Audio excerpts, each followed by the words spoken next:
The Girl in the Green Cloak. Once upon a time, in a land of golden hills and silver rivers, there lived a wealthy man with 3 daughters. He loved his girls dearly and provided them with everything they could ever need. One evening, as the sun dipped behind the mountains and painted the sky in hues of orange and pink, he called his daughters to his side. "My beloved daughters," he asked with a gentle smile, "how much do you love me?" The eldest daughter, brushing her silky hair behind her ear, answered confidently, "Father, I love you as much as I love life itself." The second daughter, with eyes sparkling like stars, said, "I love you more than all the treasures in the world." Then the man turned to his youngest daughter, quiet, thoughtful, and kind-hearted. "And what about you, my little one? How much do you love me?" The girl looked into her father's eyes and said softly, "Father, I love you like salt in a meal." A silence fell over the room.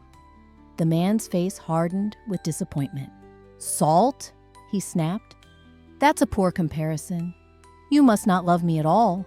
And with that, blinded by pride and misunderstanding, he ordered his youngest daughter to leave the house at once. Heartbroken and confused, the girl walked away from the grand estate that had once been her home. She wandered through meadows and forests, past whispering streams and towering trees.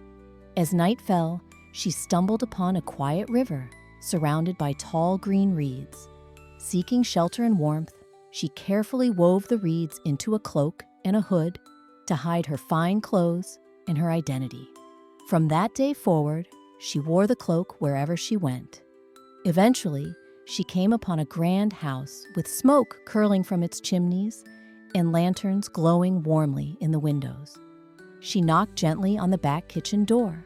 A kind-faced cook answered. "Please," the girl whispered, "I will clean, sweep, and scrub. I ask only for food and a place to sleep." The cook saw the sincerity in her eyes and agreed. "You may stay and work in the kitchen," she said kindly. No one knew the girl's real name or where she had come from. Because of her cloak, the other servants simply called her the Girl in the Green Cloak. She worked quietly and diligently, never complaining, never revealing who she was. Weeks passed. One day, news spread throughout the house that a grand ball would be held in a nearby village. The servants buzzed with excitement. When they invited the girl to come along, she smiled shyly and said, "I'm too tired tonight. You go and enjoy." But once the house was empty and quiet, she slipped off her green cloak, revealing a gown as radiant as moonlight and hair that shimmered like silk. She made her way to the ball. The room was filled with music and laughter. Candles sparkled like stars above.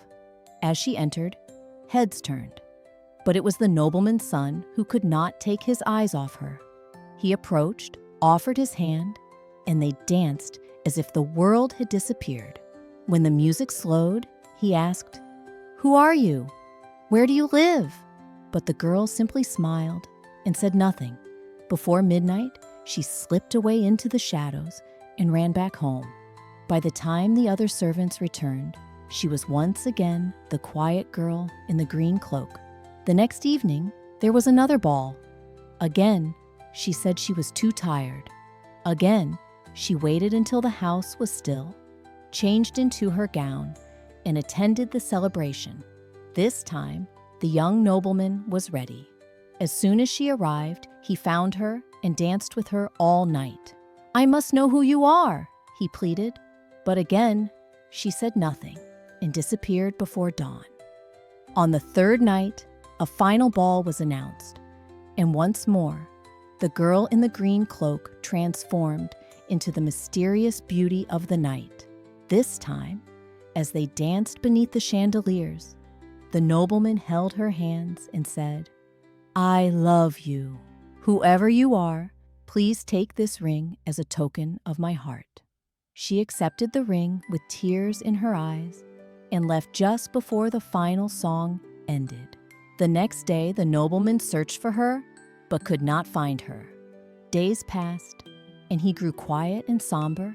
Back in the kitchen, the kind cook was preparing his favorite meal, oat soup. The girl stepped forward and asked softly, "May I prepare it today?"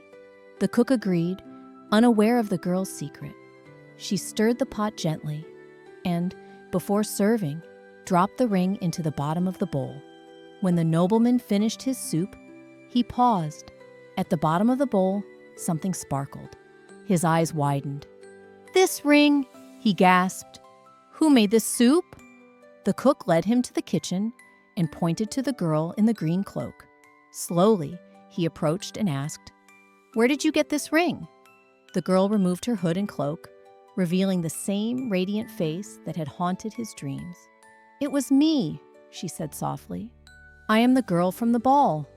Joy filled the nobleman's heart. He knelt and asked, "Will you be my bride?" The wedding was planned with great celebration. Invitations were sent to all neighboring towns. Among the guests was a certain old man, the girl's father.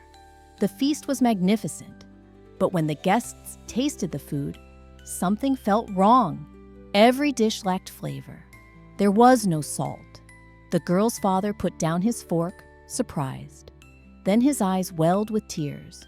"Once," he said to the guests, "my youngest daughter told me she loved me like salt in a meal. I was foolish. I didn't understand. Now I do. Without salt, even the finest feast is tasteless. And without her love, my life has been the same." Just then, the bride appeared. She rushed into her father's arms. "I'm here, Father," she whispered. "I never stopped loving you." The man held his daughter close, full of regret and relief. From that day on, the girl in the green cloak lived happily with her prince. Her heart, once broken, was whole again, and the lesson she taught remained in the hearts of all who heard her story. Moral of the story: never judge love by its words alone. True affection is often found in the simplest things.